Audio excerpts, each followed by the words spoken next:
시민들의 안전과 평화를 과학으로 해결한다. 여기는 생존 탐구 프로젝트 신박한 벙커입니다. 반갑습니다. 반갑습니다. 반갑습니다. 반갑습니다. 추석을 앞두고 찾아온 신박한 벙커 여러분께 인사드립니다. 사실 올해는 진짜 장마가 워낙 길어서 여름인지도 몰랐는데 여름이 다 가고 어느덧 가을이 오고 이제 추석을 앞두고 있습니다. 명절 준비 다들 잘하고 계시죠? 근데 진짜 눈 감았다 뜨니까 바로 추석이에요. 그러니까요. 코로나 때문에 진짜 1년이 다 지나갔습니다. 저희 어머님 생신이 이제 추석인데 네. 올해 환갑이세요. 아이고. 그래서 이번에 어머니 환갑도 있고 추석도 있고 해서 굉장히 중요한 명절이 될 수 있었는데 저는 비대면 명절 하기로 했습니다. 명절이라고 막 지방으로 빠져나가고 그러면 이제 또 코로나도 확산되고 좋지 않잖아요. 네. 그래서 저는 조국과 민족을 위하여 비대면 명절 하기로 했습니다. 그래서 그러는 거죠? 그렇죠.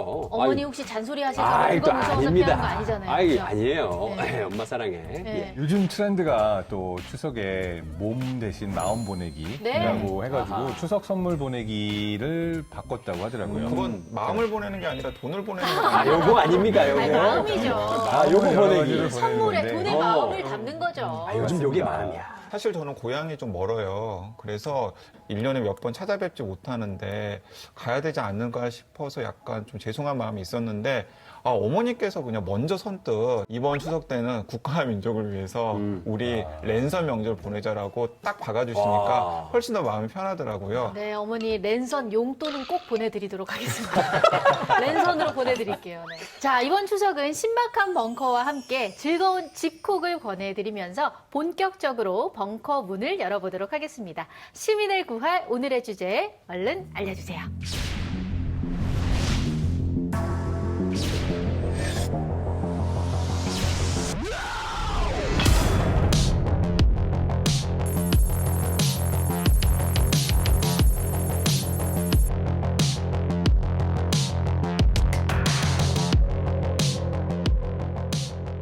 자, 오늘의 주제는 우리한테 정말 밀접한 주제입니다. 안 그래도 요즘에 코로나19 문제로 대중교통을 피하고 그 자차 이동을 네. 선호하시는 분들이 늘어난 것 같은데요. 그래서 그런지 그 유달리 출근길이 굉장히 많이 막히는 느낌이 들고 있어요. 맞아요. 확실히 작년보다 좀 많이 막히는 것 같은데. 근데 이거는 좀 제 감정일 수도 있겠는데, 이게 이상하게 운전대만 잡으면 내 차선만 밀려요. 옆에는 계속 지나가는 거야. 그래서 그쪽으로 옮기잖아요? 그럼 여기만 밀려. 또 여기는 또 지나가고. 용준 씨도 그래요? 누나도? 나도 그런데? 우리만 그런 거야? 우리 왜 이런 거죠, 이게? 머피의 법칙이라고 우리들이 어. 흔히 이야기를 하잖아요. 저도 그런 경우 굉장히 많은데 예를 들면 나만 엘리베이터 앞에 가면은 엘리베이터가 20층이야. 맞아. 공감되네요. 우리 뇌 입장에서 뭔가 나만 손해보는 것 같은 것들은 더 크게 보고 그 다음에 나한테 좋은 일이 일어나는 거는 당연하지라고서는 잊어버리는 그런 경향이 있기 때문일 수도 있어요. 운전하다 보면은 항상 내 차선이 제일 막히잖아요. 다른 차선은 다 앞으로 가는 것 같은데 차선을 바꾸면은 또 내가 바꾼 차선이 또 막히는 것 같고. 그리고 그러니까요. 신호도 꼭 제 앞에서 끊겨요. 맞아. 진짜 화가 너무 나. 와, 진짜. 꼭 내 앞에서만. 내 앞에서만. 신호도 한 번 걸리면 계속 걸려요. 그러니까 아마 다들 공감하실 겁니다. 왜 이렇게 차만 타면 밀리고 신호란 신호는 다 걸리는 건지.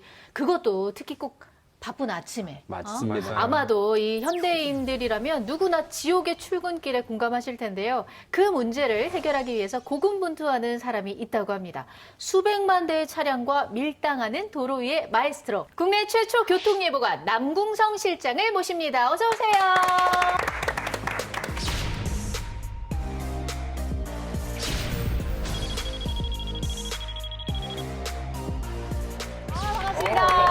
반갑습니다. 자리에 앉아주시고요. 국내 최초의 교통예보관이시라고 들었는데 정확히 어떤 일을 하는 직업인 거예요? 앞으로 겪게 될 교통 상황을 알려줘서 운전자가 최선의 선택을 하게 하는 겁니다. 결국 그것은 교통량 분산으로 이어지고요. 모두가 편안한 상황으로 유도하고자 하는 게 그게 교통예보관제입니다. 방송에서 듣는 교통 정보는 이 현재 실시간 상황을 중계를 하는 것이고 교통 예보 같은 경우에는 그 실시간 중계를 토대로 앞으로 예측을 하는 것이다라고 정리를 하면 될까요? 네, 그렇죠. 모든 사람이 궁금한 건 사실 현재 상황이 아니라요. 현재 상황으로 미루어 짐작할 수 있는 자신이 겪게 될 미래의 교통 상황입니다. 예. 비가 온다는 예보에 우산을 들고 나간다 하세요. 비가 그치거나 더 오거나 그러진 않죠. 그렇죠. 교통 예보는 그 정보를 듣고 누군가 따르게 되면 미래가 바뀌게 되는 겁니다. 근데 저는 우산을 그 안 들고 나가거나 들고 나가면 미래가 바뀌던데. 네? 우산을 들고 나가면 온다는 비가 안 오고. 아. 그거는 본인의 생각만 그런 거고요. 그럼 우산 들고 나가실 땐 전화 좀 주세요. 근데 또 제가 놀라운 사실을 하나 들었는데 이 전 세계에서 교통 예보가 있는 나라가 한국뿐이라고 하더라고요. 진짜인가요? 그만큼 고충도 많으실 것 같거든요. 사실 3천만, 4천만 국민의 대부분이 동시에 짧은 기간에 이동하는 나라는 몇 나라 남지 않았습니다. 교통예보라는 걸 시도한 나라는 몇 군데는 있는데 그것이 제대로 효과를 보고 작동한 것은 우리나라가 유일하지 않을까 하는 생각을 합니다. 교통예보관님 나오셨으니까 제가 요거 하나만 좀 여쭙겠습니다. 영동대교가 막힌다고 예보가 나와서 제가 뭐 이 잠실대교로 우회를 했더니 이번엔 뭐 잠실대교가 막히고 영동대교가 뚫려 있고 저한테 왜 이러는 겁니까? 사실은 그 자동차가 움직이는 게 아니고요. 사람의 마음이 움직이는 겁니다. 네? 시 같다. 정말로. 사람의 마음이 따라서 네. 그런 영향을 받는 것은 사람의 마음이고요. 어디가 막힌다 그러면 사람들은 그중에 몇 명은 막힌다는 얘기를 듣고 거기를 피하게 되고요. 오. 누군가는 믿지 않고 그냥 가게 됩니다. 어. 저희가 연구를 해보니까 보통 10명 중에 3명 정도가 마음을 바꿨을 때 예. 전체적으로 좋은 상황이 나타난다고 그래요. 약간 심리 싸움이 맞긴 맞네요. 맞습니다. 그 자신의 패와 상대의 패를 서로 보여주면서 하는 카드 게임하고 비슷합니다. 와. 자, 이제부터 이 도로 위의 정체도 줄이면서 더 안전하게 운전할 수 있는 방법은 없을지 이 도로에 대해서 함께 알아보도록 하겠습니다.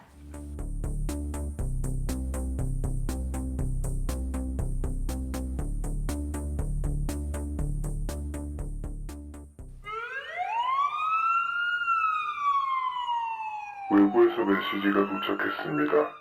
이번 키워드는 유령입니다. 유령. 자, 메시지가 도착을 했는데 첫 번째 키워드가 바로 유령입니다. 으스스하네요. 이게 어떤 의미일까요? 유령이고 이제 교통 관련된 실장님 나오셨으니까 자유로 귀신. 그건가? 예, 그 실체에 대해서 오늘 또 이렇게 말씀해 주시려고 오신 거 아닐까요? 본 적 있어요? 아니, 저는 없죠. 신박한데 자유로기신. 네. 그런데 사실 오늘 우리가 이야기할 주제와 관련된 유령은 아마도 제 생각에는 유령 정체에서 나온 유령인 것 같아요. 유령 정체. 그 유령 정체라는 게 무엇이냐면 누구나 다 경험을 해보셨을 겁니다. 신호도 걸리지 않았고 사고도 없는데 아무런 이유 없이 차가 막혀요. 맞아요. 그럴 때 있어요. 그럴 때 있잖아요. 맞아요. 사고도 안 나 있고 가보면은 아무것도 없어요. 문제가 오, 없는데. 이거 자유로 귀신보다 더 무서워요. 맞아. 왜 막히는 거나 바빠 이런 죽겠는데. 그러니까 별다른 이유 없이 교통 정체가 나타나는 현상을 통틀어서 유령 정체라고 부릅니다. 그래서 이게 막 자유로 귀신은 고스트라고 한다면 요거는 팬텀 트래픽 잼이라고 실제로는 없는데 존재한다는 약간 다른 유령일 수 있겠죠. 어쨌든 끔찍해요. 근데 사실 이 유령을 만들어낸 건 실제로 차나 도로에서 만들어진 게 아니라 인간의 뇌가 만들어낸 유령입니다. 우리 뇌가 만들어낸 거예요. 우리 네? 뇌. 1999년도에 캐나다 토론토 대학교에서 했던 연구가 있는데 예. 그러니까 보통 우리가 다른 차를 추월하기도 하고 추월을 당하기도 하잖아요. 네. 예. 근데 기본적으로 우리가 기억하는 거는 다른 차를 추월했을 때는 그게 잘 기억이 안 나고 누군가가 나를 추월해서 내 앞에 끼어들면은 그건 확실하게 인지가 돼요. 네. 그렇죠. 그렇죠. 예. 그러다 보니까 뭔가 내 앞에 쌓이는 차들에 대해서만 더 많이 반응하게 되고 내가 추월하는 차에 대해서는 잘 뇌가 기억을 못 하는 거예요. 그렇게 되면 항상 내 앞에 차가 끼어들었네? 이것만 보이니까 내가 차선 변경을 하게 되거든요. 차선 변경을 하게 되면서 정체를 만드는 현상이 있다라고 해서 그 설명이 됐었죠. 네, 그 제가 좀 더 설명을 드려보면은 이렇게 차선을 변경을 하잖아요. 그리고 내가 차선을 변경하면은 애초에 그 변경하려고 하던 차선으로 계속 달리던 자동차는 잠깐 브레이크를 밟게 돼요. 그렇죠. 첫 번째 차는 한 1초 정도 브레이크를 밟게 됩니다. 예. 그러면 그 1초 정도 브레이크를 밟은 뒷차는 또 브레이크를 밟게 되죠. 그렇죠. 이런 브레이크가 쌓이다 보면은 결국에는 아무런 이유 없이 그 차선이 막히는 유령 정체가 생길 수 있다라는 거죠. 인간이 갖는 한계 중에 하나가 인지 반응 시간이라는 겁니다. 그걸 보통 1.2초로 잡습니다. 아하. 이 1.2초라는 것이 누적이 되다 보니 교차로에서 한 번에 차량들이 다 빠져나가지 못하는 거고요. 앞차가 가야지 뒤차도 가고. 이걸 근데 푸는 방법이 있습니다. 어떻게 해요? 네. 이런 정체가 뒤로 전파되게 오기 시작하는데 중간을 띄워놓으면 중간에 소멸돼 버립니다. 미국 같은 경우는 이미 그 페트롤 즉 순찰차가 안에 들어가서 중간을 띄워놓습니다. 의도적으로. 자기를 추월하지 못하게 해서. 그리고 앞에서 전파되어 오는 정체의 원인이 중간에 소멸되도록 하는 거. 예를 들어서 운전하다가 내비게이션을 듣거나 뭐 잠깐 보거나 할 때 이럴 때 이런 잠깐의 그 찰나가 있잖아요. 그 찰나 때 그 차량 속도가 느려지니까 이것도 이제 원인이 될 수 있을까요? 맞습니다. 그 무빙 버틀렉이라고 하는데요. 그 차들의 그 대수가 일정 공간에 일정 대수를 넘어가는 그 밀도가 어느 정도 임계점에 달했을 때 그 영향이 굉장히 커집니다. 그러니까 보통 1km당 25대 정도라 그래요. 왜? 1km당 25대가 넘어서면은 네. 그때부터 이제 정체가 시작된다고 합니다. 참고로 이 밀도가 올라가는 게 굉장히 무서운 현상인데요. 자연계에서도 관찰이 돼요. 그러니까 대표적인 예로 우리 최근에 메뚜기 떼 이런 거 봤죠. 네네. 그러니까 중국이나 예, 전 세계 맞아요. 메뚜기 난리 떼가 났었잖아요. 문제입니다. 이 메뚜기를 제가 학부 때 연구했었어요. 시스토체르카 그레가리아라고 별걸 다 편명인데 연구했어요. 메뚜기 네, 박사님이셨어요. 메뚜기 뇌도 연구했었습니다. 우와. 근데 그 메뚜기가 재밌는 게 혼자 놔둬서 혼자 생활을 하면 정상적인 메뚜기인데요. 얘네가 모여서 밀도가 높아지잖아요. 그래서 앞에 메뚜기의 뒷다리에 다른 메뚜기가 앞다리가 닿기 시작하면 얘네가 갑자기 지킬박사 하이드처럼 정상적에다가 야수 모드로 변하면서 막 앞에를 물어뜯고 심지어는 잡아먹기까지 하거든요. 그러면서 이제 밀도가 높아지게 되면은 갑자기 얘네들 전체 집단의 성격이 변하면서 오. 날아올라서 수천 킬로미터를 가서 그냥 한 별을 초토화시키고 하는 현상들이 일어나요. 근데 이거는 이제 연구했던 집단에서 요거를 인간의 교통 상황에도 적용을 진짜 시켜봐서 비슷한데요? 밀도가 비슷한 거예요. 왜냐면 우리가 도로에 다른 차 없이 갈 때 굳이 다 과속하지 않잖아요. 그쵸. 맞죠. 다 그냥 아름답게 잘 내 속도 지키면서 가다가 갑자기 차가 많아지면서 내 앞에 차가 끼어드는 느낌이 나면 사람들이 막 빵빵거리고 막 난폭 운전을 시작하면서 끼어들고 다 싶구나. 같이 약간 야수처럼 변하는 그런 현상이 있는데 이런 것들이 이제 자연계에서도 일정 밀도가 지나게 되면 갑자기 현상 자체가 바뀌는 그래서 행동 자체도 바뀌게 되는 그런 것들이 관찰이 됩니다. 굉장히 재밌고 적절한 비유였던 네. 것 같아요. 그런데 그 내비게이션 이야기가 계속 나와서 말인데 네네. 저는 내비게이션 쓰면서 내비게이션이 어떤 원리로 움직이는지 전혀 모르거든요. 좀 알려주실 수 있겠습니까? 일단은 차량들이 자기 위치를 알아야지 자기가 가야 될 길에서 가장 빠른 길을 선택할 수가 있죠. 그거는 GPS라는 게 도와줍니다. GPS라는 거는 사실 길 안내를 해주는 도구는 아니고요. 자기 위치를 알도록 해주는 인공위성입니다. 네. 그래서 말하자면 라디오입니다. 네. 그 인공위성은 저희가 누군지를 몰라요. 어디 있는지도 모르고 자기의 위치를 라디오처럼 방송을 하면 3개 이상의 인공위성의 위치를 잡아서 자기 위치를 상대적으로 파악을 하는 겁니다. 그리고 나머지 길 안내는 그 차량들이 있는 위치를 기준으로 해서 그 앞에 있는 교통 상황을 반영해가지고 소위 빠른 길 찾기라는 알고리즘으로 찾아주는 겁니다. 이 내비게이션의 이제 기본이 되는 게 방금 말씀하신 것처럼 GPS잖아요. 예. 근데 원래 GPS는 1980년대 초까지만 하더라도 민간에서 사용을 할 수가 없었어요. 그래요? 근데 이제 미국 해군이 군사용 목적으로 GPS를 사용을 했었는데 1983년도부터 민간도 GPS를 이용할 수 있게 하면서 이 내비게이션이라는 것으로 연결이 될 수가 있었거든요. 그런데 그 대목에서 우리나라에 좀 가슴 아픈 사고가 한 계기가 되었다고 합니다. 네. 우리나라 국내 항공기가 그 항법 장치의 오류로 해서 소련 영공으로 들어가게 되고 결국 격추를 당해서 무려 269명의 사상자가 생기게 된 안타까운 사건이죠. 네. 그 이후에 그 로널드 레이건 대통령이 군사용으로 쓰던 그 GPS를 민간에 개방하기로 마음을 먹었고요. 클린턴 대통령 시절에 본격적으로 민간에 개방하게 된 겁니다. 그 혜택을 현재 전 세계인들이 현재 누리고 있는 거죠. 얼마 안 됐군요. 인공위성 3개가 있어서 잡아낸다고 했잖아요. 네. 인간의 뇌도 3개의 기준점만 있으면 내 위치를 잡아낼 수가 있어요. 그래서 실제로 위치세포라고 불리는 신경세포가 있어요. 예. 그래서 내가 예를 들어서 이 공간 안에서 지금 공하나님이 계신 곳에서 앞으로 이동하게 되면은 지금 있는 위치에 있을 때 반응하는 세포가 있고 내가 왼쪽으로 움직이면은 뇌 안에서도 그 옆에 세포가 내가 움직였다고 위치를 알려주고 내가 오른쪽, 앞쪽 이렇게 2차원, 3차원으로 움직이면 각각의 내 공간 안에서 내 위치가 어딘지를 알려주는 신경세포가 실제로 뇌 안에 있어요. 그 위치 세포를 자주 이용하면 이용할수록 발달한다라고 하는 연구 결과도 있습니다. 엘리너 메가이어라고 하는 그 영국의 과학자가 한 연구인데 영국의 택시 운전사를 대상으로 연구를 했어요. 그러니까 영국 런던의 택시 운전사들 같은 경우에는 런던 거리가 굉장히 복잡하잖아요. 그래서 택시 운전사의 면허를 따는데 굉장히 고생을 많이 해야 된다고 합니다. 약 2만 5천 개의 도로를 다 암기를 해야 되고요. 그리고 1,400개 정도의 중요한 지형 지물을 정확하게 파악을 해야 된대요. 네. 엘리너 메가이어라고 하는 과학자가 무엇을 했냐면 그 위치 세포가 들어있는 뇌의 부분이 해마라고 하는 부분인데 해마. 그 런던의 택시 운전사들과 일반 사람들 사이에 그 위치 세포가 들어있는 해마의 발달 상황이 같은지 다른지를 확인을 해본 오. 거예요. 그랬더니 영국의 택시 기사들이 보통 사람들의 뇌와 비교했을 때 그 해마의 크기가 엄청나게 크다라는 사실. 맞습니까? 그리고 이제 갓 라이센스를 딴 택시 운전사와 예.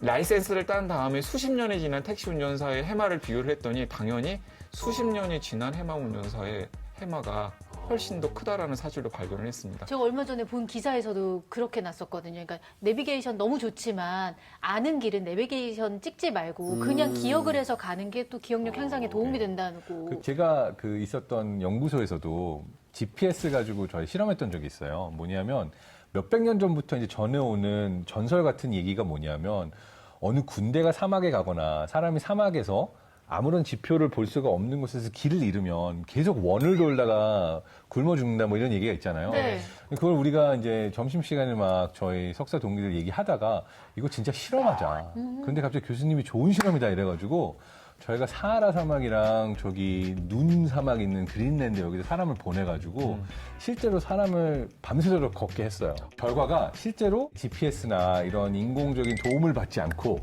사람의 자연적으로 타고난 GPS만을 가지고 한 방향으로 직선을 걷는다고 생각하고 걸어도 실제로 원을 그리면서 걷게 돼요. 아이고. 그 이유가 우리 몸이 약간의 비대칭이 있잖아요. 네. 그러니까 예를 들어서 왼쪽 다리 근육과 오른쪽 다리 근육이 약간 다를 수 있고 그 다음에 이렇게 우리가 볼 수 있는 지표를 계속 보면서 절로 가야지 북극성 뭐 이런 게 있다고 한다면 갈 수 있겠지만 그런 거 없이 이제 사막에서 직선을 건다고 생각을 하지만 내 몸에 살짝 이 비대칭이 약간의 나비 효과처럼 계속해서 왼쪽으로 조금씩 내가 이제 방향이 틀어지게 되다가 계속 원을 걷게 되겠더라고요. 네, 그 내비게이션 이야기 하니까 이 한 어떤 괴짜의 재미있는 실험도 떠오르는데요.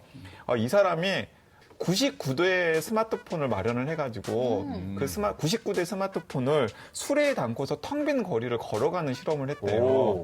그랬더니 아니나 다를까 지도에 그 텅 빈 거리가 교통체증이 나는 것처럼 표시가 되었다고 합니다. 아, 기발하네요, 정말로. GPS 정보를 이제 속인 거죠. 와. 그러니까 가짜 교통체증이라고 할 수 있겠네요. 그러니까 뭐 GPS의 원리를 다시 한번 확실하게 알 수 있는 실험인 것 같습니다. 그런데 제가 최근에 무시무시한 그 이야기를 들었는데 이 차가 막히면 그냥 짜증만 나고 그냥 좀 분노 게이지만 좀 차오른다 뭐 이렇게 생각했었는데 알고 보니까 이 교통체증이 생명의 위협이 될 수 있다.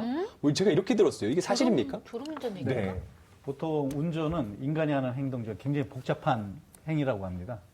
거기에 어떤 다른 일이 끼어들면 그만큼 스트레스가 높아지는 거죠. 건강에 충분히 영향을 미칠 수 있다고 봅니다. 네, 한국에 오기 전에 전 직장이 독일 헬몰츠 연구센터였는데 그 헬몰츠 연구센터에서 했던 연구 중에 실제로 1,400명을 대상으로 봤더니 심장마비를 겪었던 환자들 그리고 심근경색이 일어났지만 다시 살아난 사람들을 대상으로 실험을 했을 때 교통체증을 겪거나 차 안에서 이런 스트레스 상황을 겪을 때 심장마비가 올 확률이 더 높다라는 연구 결과도 있습니다. 와, 진짜인가요, 이게? 그 실험을 꼼꼼히 살펴보면 이제 평소 심장병 위험 요인을 가지고 있는 사람들을 대거 참여시킨 실험이거든요. 그렇기 때문에 확대 해석하지 말고 원래 심장병 위험을 가지고 있는 분들이 심각한 교통체증을 마주하게 되면은 예를 들어서 그 위험을 더 높일 수 있다라는 정도로 해석하면 될 것 같아요. 예, 어쨌거나 우리의 이 심장 건강을 위해서라도 이번 추석은 각자 집에서 휴식하시는 게 가장 좋을 것 같습니다. 물론입니다. 또 이 대목에서. 예. 그러니까요. 좋습니다. 시민들의 안전을 위해서 당부하는 모습 아예 칭찬합니다. 감사합니다. 예.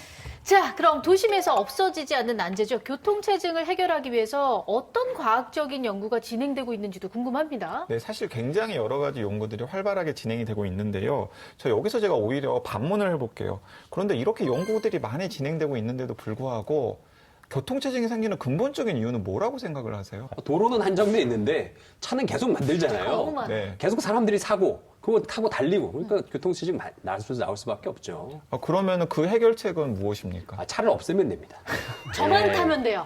아니 그거 너무 이기적인 생각이고요. 제 그냥 차만 남겨두고 날아다니면 되죠.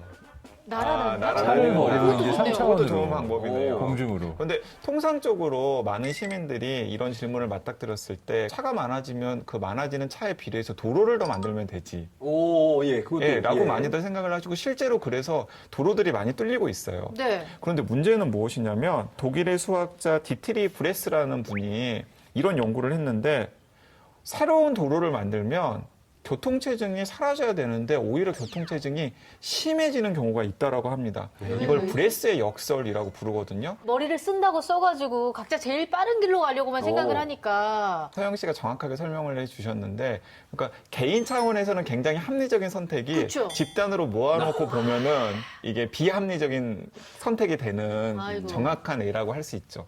한 1999년인가요? 그 보수공사 때문에 남산 2호 터널을 한 달간 폐쇄했던 적이 있습니다. 네. 그때 서울시의 평균 통행 속도가 더 올라갔습니다. 오. 오히려 더 막히고 난리가 날 줄 알았는데 더 올라갔어요. 아마도 저희가 짐작할 때는 여기에도 이 브라이스가 증명했던 그런 역설이 작동했던 것이 아닌가 그렇게 보고 있습니다. 자, 그러니까 교통체증을 해결하기 위해서 도로를 더 만드는 게 무조건 능사가 아니라는 걸 우리들이 확인을 했는데요. 자, 그러면 어디서 이 교통체증의 문제를 해결할 수 있을까? 전 세계 과학자들이 굉장히 색다른 여러 가지 연구를 통해서 교통체증을 해결하기 위한 방법들을 찾고 있는데요. 그 중에 하나가 개미떼에 주목을 하는 것이라고 합니다. 개미요? 네, 개미요, 갑자기요? 개미. 개미떼들이 보면 볼수록 굉장히 신기한데 2018년에 조지아 공대 연구팀이 개미들을 연구해가지고 사이언스에 논문을 기고를 했는데요. 개미떼들이 먹이를 찾은 다음에 일렬로 늘어서가지고 그 먹이를 가지고 자기네 집으로 이렇게 가지고 가잖아요. 본 적 있어요. 네, 그리고 그러니까 먹이대로 가는 개미, 또 그 먹이를 이렇게 옮겨가지고 오는 개미가 예, 예. 이렇게 가는 개미, 오는 개미, 2차선 도로. 2차선 도로. 그런데 놀랍게도 트래픽이 안 생겨요. 오. 왜 트래픽이 안 생길까를 연구를 해봤더니 트래픽이 안 생기게 하기 위해서 전체 개미떼의 30%만 일을 한다는 거예요. 오. 그러니까 이런 겁니다. 아까 영주 씨가 이야기를 했는데 그 심각한 교통체증을 해결하기 위한 가장 좋은 방법은 차의 숫자를 줄이는 거잖아요. 예, 그렇죠. 네, 개미떼가 그렇게 하는 거예요. 아, 역시 아니 그래서 개미. 네. 그럼 우리도 뭐 차량 5부제, 2부제 이런 거 했던 그런 거 아닌가요? 하는 거잖아요. 그럼 개미떼가 실제로 시행하는 거예요. 어떻게 하냐면요. 쭉 출근하려고 하다가 딴 개미가 이미 일하고 있잖아요. 그럼 바로 돌아서 집에 가는 거예요. 네. 그러면 그 작업 공간을 막지 않기 위해서. 그러니까 이렇게 하면 돼요. 딱 출근하려고 하다가 강행규 기자님 보이면 그냥 집에 가서 다시 자면 되는 거예요. 우리가 개미처럼 될 수는 없겠지만 막힐 것 같은 곳의 교통량을 미리 효율적으로 제어한다는 포인트를 보고 우리도 약간은 힌트를 얻을 수 있을 것 같네요. 저는 이 개미 이야기를 들으면서 교훈을 한 2가지 정도 배운 것 같습니다. 첫 번째로는 바쁠 때일수록 돌아가라. 네, 서두르지 말고 정규속도로 맞춰서 가는 게 제일 빠른 길이다. 그리고 두 번째는 줄을 잘 서야 된다. 예, TBS 사랑합니다.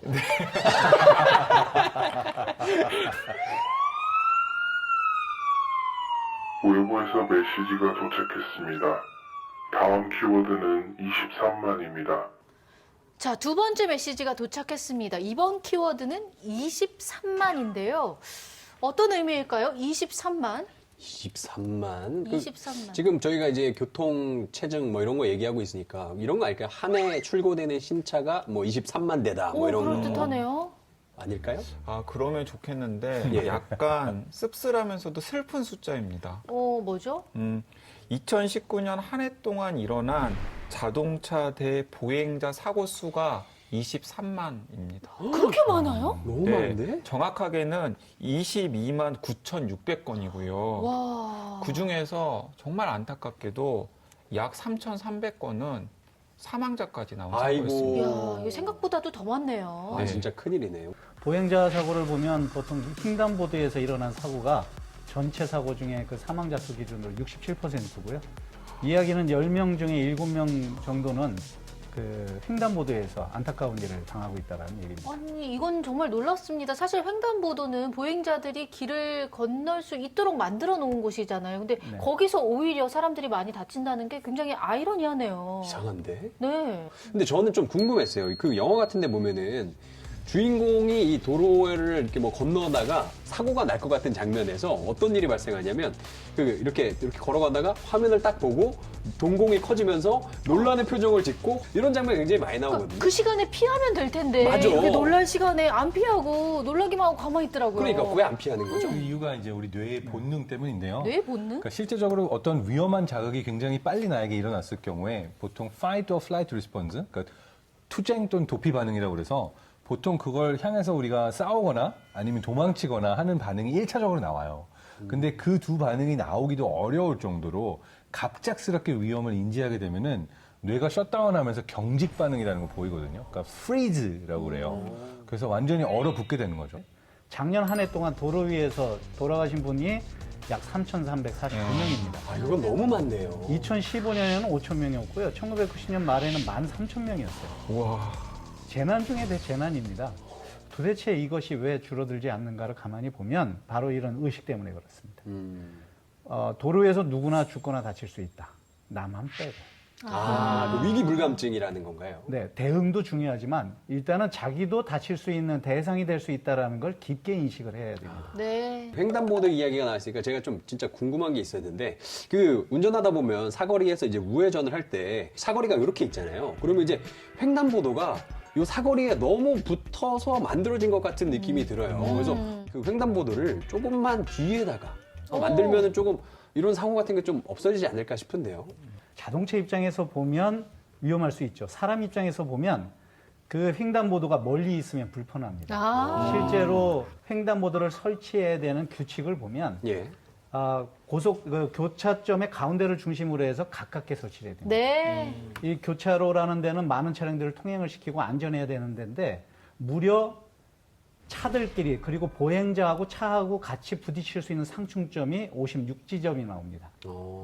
우회전은 그 중에 하나일 뿐이고요.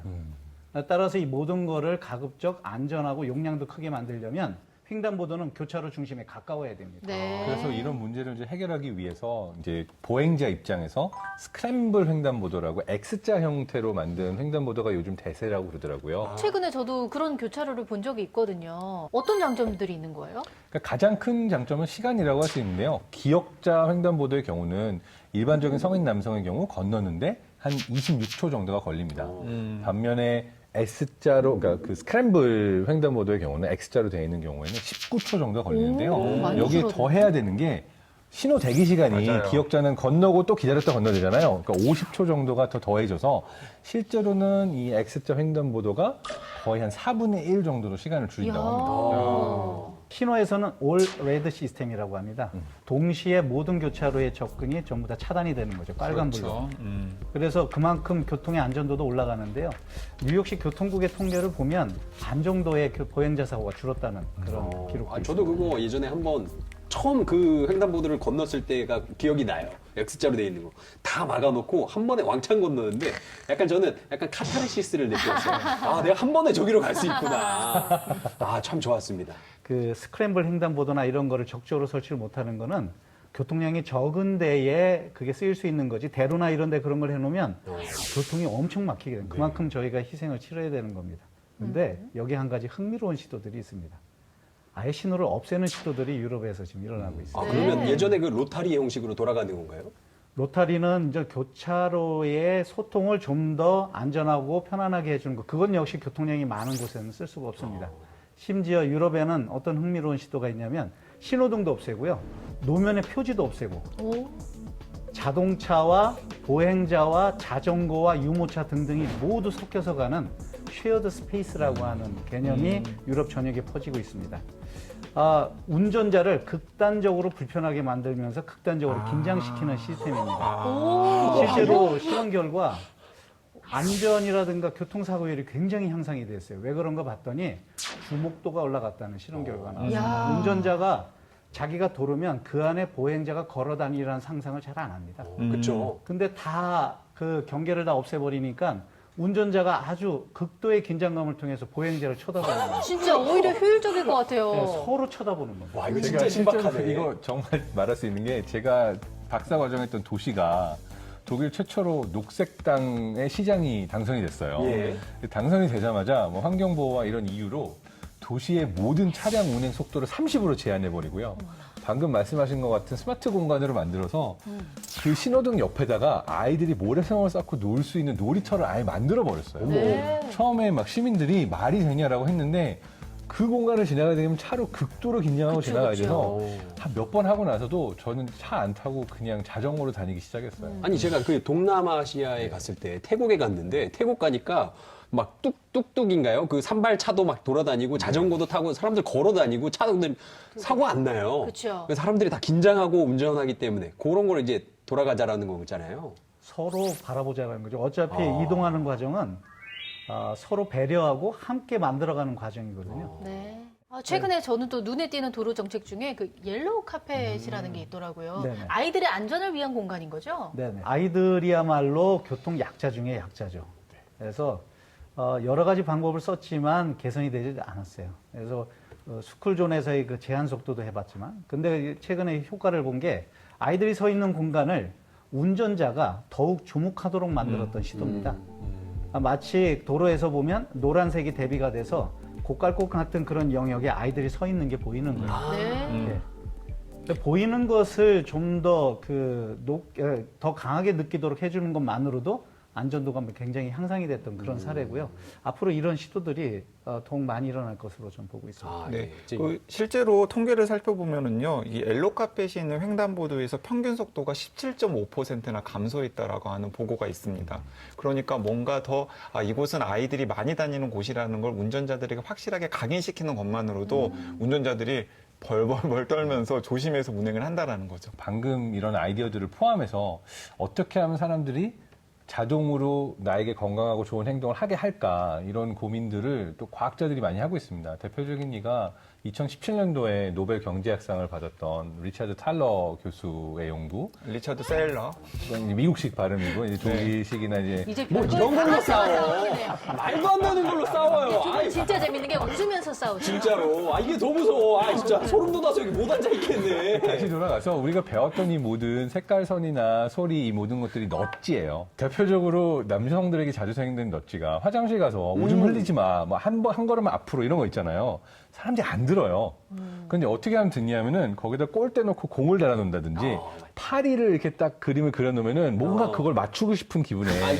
잠시만요. 네, 방송의 품위를 지켜주세요. 손동작 하지 마시고요. 그런가요? 네, 어딜 또. 그래서 그런 걸 대표적으로 넛지라고 합니다. 사람들이 네. 하고 싶게 만들어서 하는 거. 그래서 최근엔 자동차 회사 같은 경우도 잠드는 사람들을 대상으로 이제 여러 아이디어들을 테스트하고 있어요. 대표적으로 이제 잠이 들다가도 깨게 하는 게 갑자기 뭐 우리 엄마 목소리가 들린다든지 아니 뭔가 아는 사람에게 전화를 걸게 해가지고 깨우는 방식들도 있고 또는 이제 대부분의 경우에 차가 자동으로 이제 지금은 졸리다는 걸 알아차려서 쉬라는 메시지를 계속 주면서 말씀하신 것처럼 어딘가 바로 안전한 곳에 세워두고 잠을 잠깐 자고 갈 수 있게 한다든지 그래서 그런 방법들이 더 많이 연구돼야 될 것 같습니다. 어쨌거나 이 안전한 통행을 위한 다양한 시도들이 이루어지고 있으니까 계속해서 노력을 해주시면 고맙겠습니다. 네, 여기서 잠깐만. 네, 제가, 제 이용주의 막간 심박 타임 있습니다. 막타. 예. 이거 도로 위에서 난 소리 아니죠? 아닙니다. 자, 도로에서 들을 수 있는 소리가 또 하나가 있습니다. 예, 자동차 이 빵빵하는 이 자동차 이 경적 있지 않습니까? 아하, 클렉슨. 클렉슨. 클렉슨이요? 그게 그러니까 한국어 표기법으로는 클렉슨이라고 쓴다 그러더라고요. 그래요? 그래서 뭐 이렇게 뭐 본토에서 오신 분들 네. 발음에는 뭐 우리는 못 미칠 수 있으나 네. 우리는 한국어 표기법으로 사실 클렉슨 이라고 씁니다. 이게 영어가 아니에요. 그래요? 우리가 미국이나 영국에 가서 크락숑이라고 하든 클렉슨이라고 하든 못 알아듣거든요. 네. 거기서는 호른이라고 그럽니다. 맞아요. 또는 홀. 헝. 맞아요. 그래요? 헝컹 뭐 이렇게 하거나 그렇죠. 호른이라고 그래서 클렉션은 우리가 잘못 알고 있는 외래어 중에 그러면 하나입니다. 어디서 나온 말이에요? 제가 하나 덧붙이면 클렉소라는 그리스어입니다. 네. 뜻은 비명이라는 거예요. 비명이요? 그 당시에 이게 처음에 클렉션 소리를 들은 사람들한테는 그게 사람의 비명 소리 같았던 거죠. 네. 빵빵하는 소리가 악악 소리로 들렸던 건가요? 클렉소라는 그리스어에서 나온 겁니다. 그러니까 이게 비명 같아서 그런지 들을 때 스트레스를 좀 받는다는 느낌이 있더라고요. 그런 거는 왜 그럴까요? 그게 뇌과학자와 심리학자들이 했던 연구들이 있는데 사람들이 타고 나서부터 싫어하는 소리, 좋아하는 소리들이 있잖아요. 이런 어떤 특정 감정을 유발하는 다양한 소리들을 테스트를 했어요. 사람들한테. 이 경우에 이제 가장 아름답게 느꼈던 소리는 아기의 옹알대는 소리나 아기가 이제 냐냐 하면서 말하는 옹알대는 소리를 굉장히 아름답게 들었고 그 반대편에 가장 끔찍하게 들었던 소리 중에 하나가 남성이나 여성의 비명 소리. 그러니까 막 비명 지르는 소리는 우리가 굉장히 견딜 수 없이 공포감과 스트레스를 주는 소리고 또 비슷하지만 우리가 되게 공포감을 느끼는 안 좋아하는 소리가 칠판 긁는 소리 같은 거예요. 너무 이런 싫어요. 것들은 이제 본능적으로 우리가 싫어하는 소리들인데 그 중에 이제 어쨌든 하나가 비명 소리고 그 크랙션이나 이제 호른 소리는 그렇게 이제 사람들이 싫어할 수 있는, 스트레스 유발할 수 있는 소리로 아마도 고른 것 같습니다. 네. 자, 어쨌거나. 그래서 이 클렉슨이라는 이름이 어디서 왔냐, 그 어원을 따져봤더니, 원래 이 가장 먼저 경적을 생산했던 요 자동차 제조회사의 이름이 클렉슨이었다라고 하더라고요. 그래서 그 다음부터 이제 클렉슨이라는 이 대표적 고유 대명사가 되었다라고 하더라고요. 오. 자, 그럼 이제 도로 위의 위험으로부터 우리 자신을 지킬 각자의 솔루션이죠. 신박 키트 열어보러 갈까요?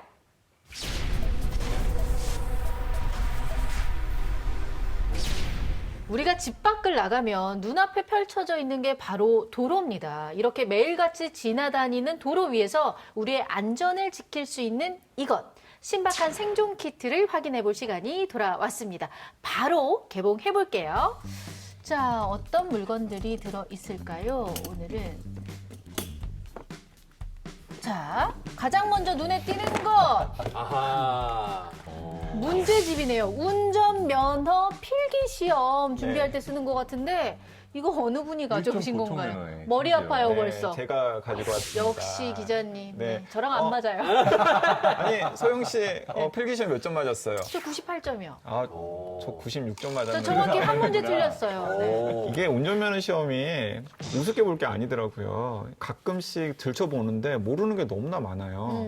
야, 그래서 기본으로 돌아가라. 예. 기본이 중요하다. 네. 사실은 저도 진짜 한 문제 틀리고 98점 맞았는데 지금 펼쳐보면 모르는 표지판, 맞아요. 예, 모르는 그 도로법들이 많아서 가끔씩 한번 펼쳐봐야 될 것 자, 같아요. 그래서 진짜 그 운전면허 딸 때 한번 들춰보고 나서 절대로 다시 펴보지 않는 게 이 운전면허 시험 이 문제집인데요. 도로의 교통 상황과 관련된 여러 가지 경고 표지판이라던가 이런 것들을 의미를 제대로 파악하는 게 가장 기본 중에 기본이라는 생각이 들어서 이 문제집을 세상 가지고 왔습니다. 네, 지금도 이 뒷면에 표지판들이 보이는데 분명히 시험 볼 때 다 공부했던 표지판들인데 굉장히 낯서네요. 네. 벼락치기 해서 그래요. 낯설 단어. 맞아요. 벼락치기. 자, 다음 아이템 한번 꺼내보도록 하겠습니다.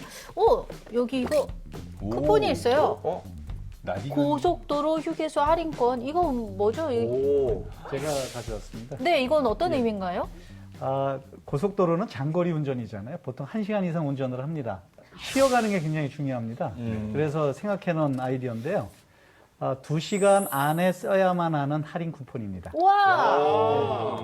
저걸 쓰기 위해서는 휴게소에 들어가야 됩니다. 이야! 커피를 마실 수도 있고 주유 할인도 받을 수 있습니다. 너무 좋은데요? 넛지네, 넛지. 이거 넛지네요. 넛지다. 네, 오, 그렇죠. 그러네요. 아까 얘기했던 넛지가 이거군요. 네. 그러니까 사실 우리가 이제 도로에 한번 들어서면, 네. 고속도로에 한번 들어서면 그냥 목적지까지, 도착지까지 쉬지 않고 가고 싶은 욕구가 좀 있는데 이런 거 있으면 시간 안에 써야 되면 저는 또 커피 많이 하니까 네, 그렇죠. 무조건 들러서 할인 받아서 사 먹죠. 그렇죠. 있으면 가죠. 있으면 가요. 아직은 없는 거죠?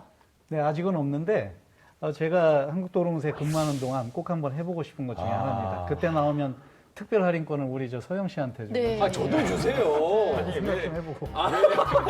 저는 한 200매만. 왜 소영 씨한테만 왜 저한테 이렇게. 아직 생기지도 않았는데 벌써 기분이 좋네요. 예. 저는 무조건 이용할 것 같아요. 좋은 아이디어인 것 같아요. 자, 다음 아이템 한번 살펴보도록 하겠습니다. 자, 다음 아이템은 이거는 또 분명히 용주 씨가 또 장난감을 가지고 왔네요. 장난감. 자, 이거 용주 씨가 가져온 거잖아요. 저 아닌데요. 이게 뭐죠? 아니에요? 이거 제가 갖고 왔어요. 오. 박사님이요? 제가 갖고 온 이유는 사실 사람들이 자동차 하면은 도로만 달린다고 생각하는데 자동차의 날개를 달아서 하늘을 날 수 있는 플라잉카 연구가 전 세계 곳곳에서 진행 중에 있습니다. 플라잉카로 우리가 알고 있긴 한데 보통 뭐라고 부르냐면은 UAM, Urban Air Mobility라고 부르거나 아니면 PAV, Personal Aerial Vehicle, 그러니까 개인용 공중이동수단 이렇게 부르기도 합니다. 뉴욕의 우버사 같은 경우에는 뉴욕에서 공항까지 이동할 수 있는 이러한 새로운 이동수단을 제공하고 있기도 해요. 근데 최초의 플라잉카가 1917년도에 미국의 글렌 커티스라는 사람이 실제로 박람회에서 소개를 해서 유명해진 모델인데요. 이 차의 단점은 비행기처럼 하늘을 날기 위해서는 100m가 넘는 활주로가 있어야 날 수가 있었던 건데 안 되겠네. 사실 도심에서는 어디 그러니까. 막히고 있는데 100m를 달릴 수가 있나요? 네. 그래서 지금은 이제 수직 이착륙을 하는 그러한 이제 새로운 모빌리티를 개발하고 있고 국내 기업에서도 사실 선두적으로 이걸 개발하고 있습니다. 이야.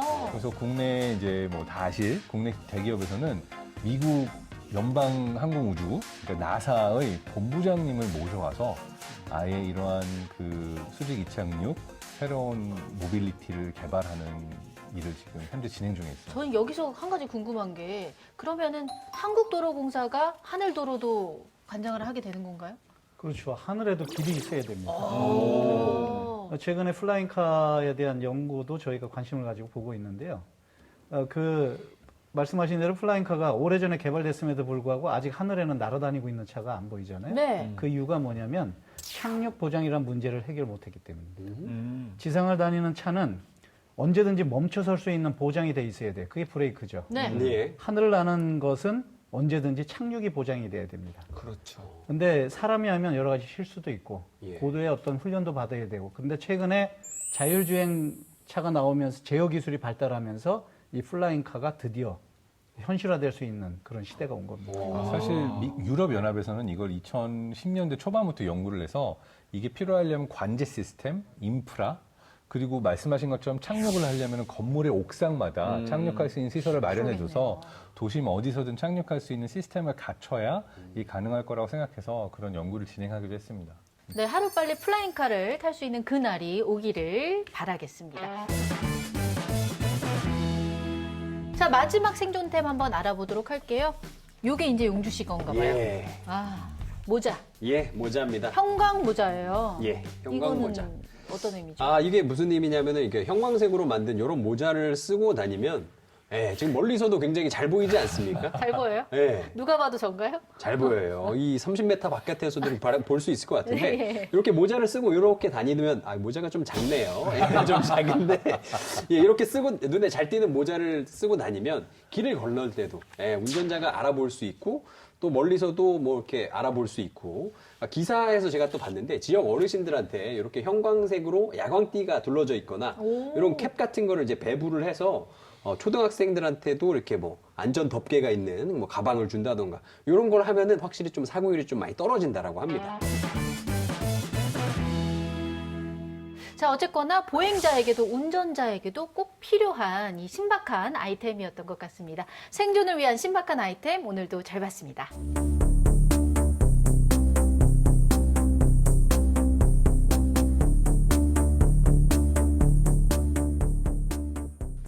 자, 오늘은 도로 위에 숨어있는 과학에 대해서 이야기를 나눠봤습니다.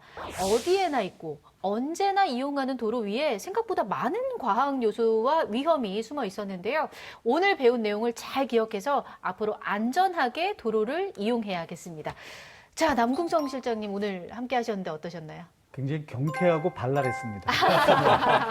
난생 처음 하는 경험이긴 하지만 오랫동안 기억에 남을 것 같고요. 특히 오늘 나눈 이야기가 도로 위에서 다치거나 죽는 그런 안타까운 일을 좀 더 개선하는 데 큰 도움이 될 수 있으리라고 보고요.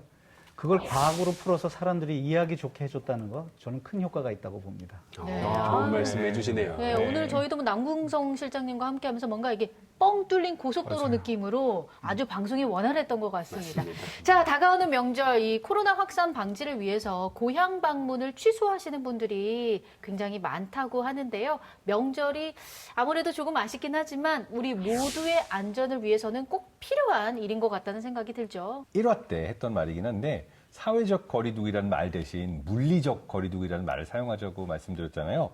그래서 고향 방문을 취소한다는 말 대신 우리는 고향의 안전을 지켜준다라고 바꿔보면 어떨까 좋습니다. 생각이 되고요. 어찌됐든 중요한 거는 고향에 계신 친지분들 그리고 못 찾아뵙지만 마음으로는 그분들을 생각한다는 이런 소통 또한 중요할 것 같습니다. 영상 통화하세요. 영상 통화 요즘 시대가 얼마나 좋아졌는데 그리고 그렇지 이제 않습니까? 앱으로 그 마음도 보내드리고 그쵸. 예, 그렇죠. 마음도 보내드리고. 왼손 유도 예. 해야죠. 네. 그렇습니다. 몸은 떨어져 있어도 마음만은 함께하는 언택트 명절 다들 아시죠? 이번 명절은 따뜻한 전화 한 통으로 효도하시길 부탁드리겠습니다. 네, 시민들의 안전을 구하는 생존 탐구 프로젝트 신박한 벙커 다음 주에 찾아뵙겠습니다. 고맙습니다.